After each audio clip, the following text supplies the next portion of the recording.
धर्मपुर नाम की एक नगरी थी। उसमें धर्मशील नाम को राजा राज करता था। उसके अंधक नाम का दीवान था। एक दिन दीवान ने कहा, महाराज, एक मंदिर बनवाकर देवी को बिठाकर पूजा की जाए तो बड़ा पुण्य मिलेगा। राजा ने ऐसा ही किया। एक दिन देवी ने प्रसन्न होकर उससे वर मांगने को कहा। राजा के कोई संतान नहीं थी। उसने देवी से पुत्र मांगा। देवी बोली, अच्छी बात है, तेरे बड़ा प्रतापी पुत्र प्राप्त होगा। कुछ दिन बाद राजा के एक लड़का हुआ। सारे नगर में बड़ी खुशी मनाई गई। एक दिन एक धोबी अपने मित्र के साथ उस नगर में आया। उसकी निगाह देवी के मंदिर में पड़ी। उसने देवी को प्रणाम करने का इरादा किया। उसी समय उसे एक धोबी की लड़की दिखाई दी जो बड़ी सुंदर थी।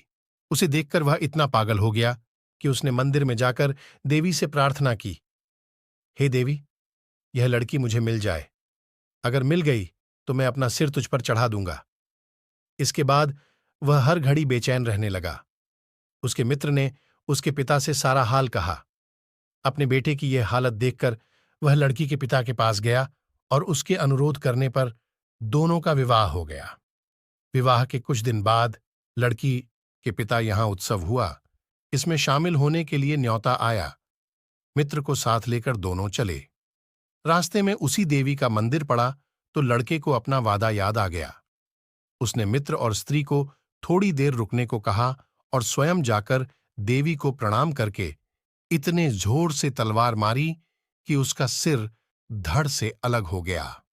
देर हो जाने पर जब उसका मित्र मंदिर के अंदर गया तो देखता क्या है कि उसके मित्र का सिर धड़ से अलग पड़ा है। उसने सोचा कि यह दुनिया बड़ी बुरी है। कोई यह तो समझेगा नहीं कि इसने अपने आप शीश चढ़ाया है। सब यही कहेंगे कि इसकी सुंदर स्त्री को हड़पने के लिए मैंने इसकी गर्दन काट दी। इससे कहीं मर जाना अच्छा है।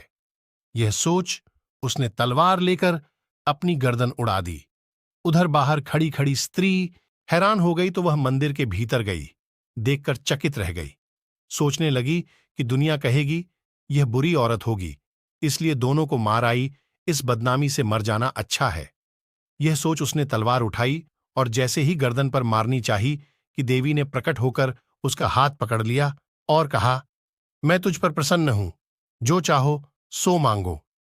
स्त्री बोली, हे देवी, इन दोनों को जिंदा कर दो।